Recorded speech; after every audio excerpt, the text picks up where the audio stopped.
Yo, it's Guido coming at you with the Tactics Talk. Welcome back. Thanks for tuning in. Appreciate your support as always.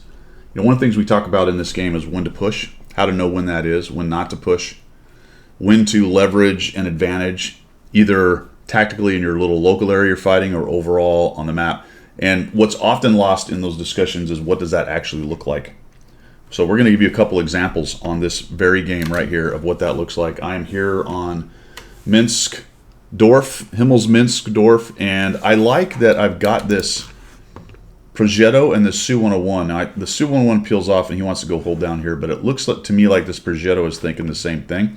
It is not easy from the north spawn to get over here.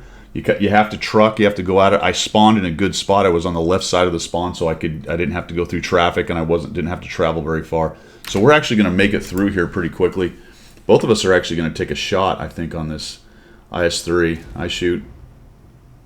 Yep, he took a shot. And now we're just going to go, and I'm wondering if he's going to follow me, and it looks like he is. So I want to cross over here and jump all over these guys, and I'm checking 6 a little bit right here. I'm like, all right, is this guy going to come with me? And it looks like he is. I'm sort of just watching him on the mini map here. And we're going to push right in. All right, so the first one here that I want to talk about is prioritizing takedowns. All right. Pushing in the little local area, prioritizing takedowns. We have a Tornwagen and a Progetto 54. And the guy I want to get rid of is the Progetto 54. And unfortunately, my buddy right here does not help me with him. He actually splits off, and now we're doing 2 1v1s. So we really want to, unfortunately, man, I can't tell you how many times I am getting pinned on the far side with angles on this tank, and I'm not really tracking why I can't angle correctly on it. Holy cow. So we'll come in here and we'll look for a shot, trying to bait that. See, now he split off. And what I would have rather him done is just come around the corner and we gun down the Progetto 54 and then we take out the Tornwagen. And easy peasy. This ends up costing us a lot more hit points than it should. So I'm going to actually ignore him and just take the shot and start working on the Tornwagen. So I'm like, all right, dude, if you want to prioritize him, let's do that. He misses, thank goodness. Looks like he doesn't have a shot or he wants to save it, so I'm just going to accept that, and I'll come around here and we'll take out the Tornwagen. Now I'm backing out. And then he goes that way, which seems like a good idea, but all of a sudden the Progetto's like, well, okay, I'll just push this dude. Once I get my 3 shells, I'll gun him down. I'm like, oh, jeez. Oh, jeez. Try to track him, but it doesn't work, and I'm thinking, oh, please don't kill me. And he finally guns him down. All right, so the way that should have gone is we jump the 54, wipe him out, and then we work on the Tornwagen together. We got it done. I'm glad he was there to help me. It wasn't perfect, but there you have it. All right. We're doing okay. You see the 56 coming in. He's going to go up. All right. I accept that the Progetto is going to light him, and I'm hoping he's going to come raging around the corner, but he actually gets tracked, I think, or maybe just stops in the middle. I don't really want him to see me or prioritize me. That's why I'm not coming out. I almost took that shot on the track to try to pin him down. That hits the ground right in front of me, which is actually pretty amazing compared to what I was seeing. That's that zoom in thing. And now I'm going to work around. Unfortunately, this crane is not a destructible one, and so I've got to come all the way around, unfortunately. So I'm going to eat a shot from him on that, another 481. I'm down to a 1 shot, unfortunately. That was his second shell. So we'll come in here. He's really just sitting there saying, oh, my hating life, and down he goes. So we get rid of that guy. Now we're going to come in here and start working with these. All right, so another good takedown, 2 of us. So local area, when to push kind of idea, although we weren't exactly pushing right there. So I'm looking for the Caliban. He can one-shot me. He's got that big AP or HE. If he hits me in the right spot, I pretty much go away. He gets a 199 off the Progetto. That's one of his shells. He's got a quite long reload.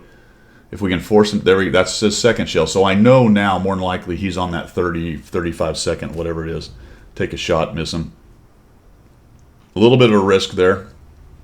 I know he's not reloaded. I don't know why he's doing this, to be honest. Then just as I get reloaded, he stops it. I'm thinking, give me one more little poke here, dude. And he does. So we tap him for 356. Now we get the heck out. There's no reason for that. Now look at the situation on the map. Holy cow, we're winning by miles, right? And we still have a Caliban and a Centurion back here. And I want you to watch the 100-01. I'm going to change my mind here pretty quickly. I don't want to poke at the Caliban anymore. Looks like the 100-01's moving up. I see him doing this, and I'm thinking, all right, we got this. All we have to do is get that 100-01 in there, start working these guys, get the Caliban to shoot once or twice, and we'll just push in and kill him. So this is all good. Here comes the 100-01. It's Vlad 64. He takes a hit going in. Fair enough. Good on him for pushing. We're pretty good up in the well, I'm saying up, but it's over in the west. So I'm going to go ahead and post up here. Maybe the IS-3 will make a mistake. And I'm hoping to maybe get a shot on the IS-3 if he comes out, or if he shoots, I can aim in and get a shot. There he goes. So he shoots. And I'm really thinking the 100-01 is going to poke in any moment. So we come out here and we're like, all right, let's no, we can get a bounce. I don't want to sit there any longer. He'll reload pretty quickly. And I'm just watching the 100-01. And this is it, all right? So the first one was the way we pushed into this local area over here. So we can get the free cam going. Oops. There we go. So the first one was the way we pushed into this local area over here, me and the 54. And now we've got a 22 that he's trying to shoot right there, and we've got a Caliban sitting over here. He is staring at the Progetto. Who cares about this guy? If we take a shot, so what? He has a really long reload, although there's a dude. Is he on spawn? That Mutz may still be on spawn.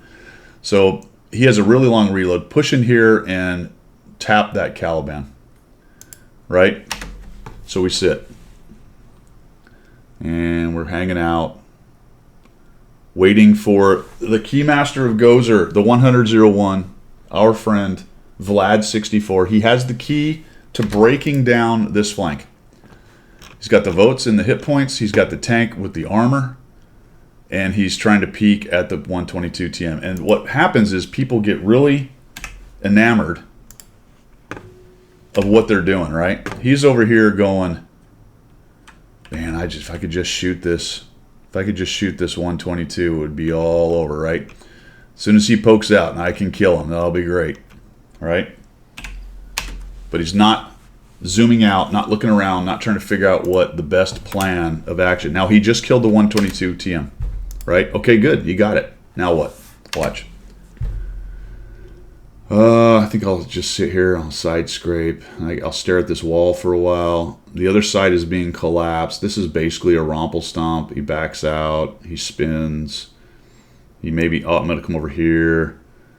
Oh, now he's going to come, nope, going to back up. Okay, forward, and no. Okay, I'm going to shoot the IS-3. No, not going to, yes, no. Nope. Okay, let me spin this thing around. Turret, no, maybe the IS-3. No, shoot over, I'll look over there. No, okay, now I'm going. That guy has 120. So what I was waiting for the whole time there was for that IS-3 to fire, and I wanted to cross. Okay, if you want something done the right way, do it yourself. That's all I can say. Now I'm going to try to look at this dude and go, is he looking? Oh, yes, he is. All right. So at least I've got his attention. And then he's like, oh, I'm coming after him. We'll hit him. Come on, baby. Armor hold up. Oh, he missed. That works for me. And we collapse him to 54. And there sits Vlad.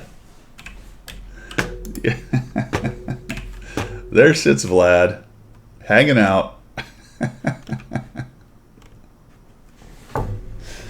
Oh, man. He held the key to breaking down that flank with that tank minutes ago. Easily minutes ago, we collapsed that flank. We end up winning this game anyway, but those kind of situations can cause losses when people are just a little bit too timid on flanks that need to be mopped up now. Say we were losing on the west side over there and we needed to get rid of these guys quickly. Sitting and dithering in those situations when you have a clear example of being able to collapse the flank with your tank, that loses games. It really does. And knowing when to do that, when to collapse a flank like that, when to use a few of your votes, will also help you win games. Right? So saving games that can be lost otherwise and winning games because you had to make a move, that right there is a great example, I think, of a flank. So there's two in there. Obviously, the first one, the real quick one on the 2v1, turning it into two 1v1s is not the way to do it. Gang tackle, the most dangerous tank, or the one you can get to. There's a lot of what ifs right there, but at least two of you take down one. That's focus fire right there. So that kind of collapsed that little area. We worked a little bit against the 56. We got rid of him, and then instead of just sitting there and poking at somebody, hold down the Caliban and shredding hit points here and there, I'm going to come around the other way. And I really expected that 100-01 to get in there and do something and let us start moving. But I had to be the one to get in there and sort of bait the Caliban out. He could see the writing on the wall, so he made a move to try to make something happen. That was his best bet, and I was sort of the bait at 372 hit points. He's probably thinking, well, maybe I can get another kill right here. I was able to get out. To be fair, I think the 100-01 actually shot him once, which helped us kill him, kept me alive, all that good stuff. But meanwhile, all those hit points and all that armor is just sitting there doing nothing, and he could have been the key master right there. Just put the key in the door and unlock that flank, man. All right, I hope that helps. Let me know what you think down below. That's all I've got. We will see ya.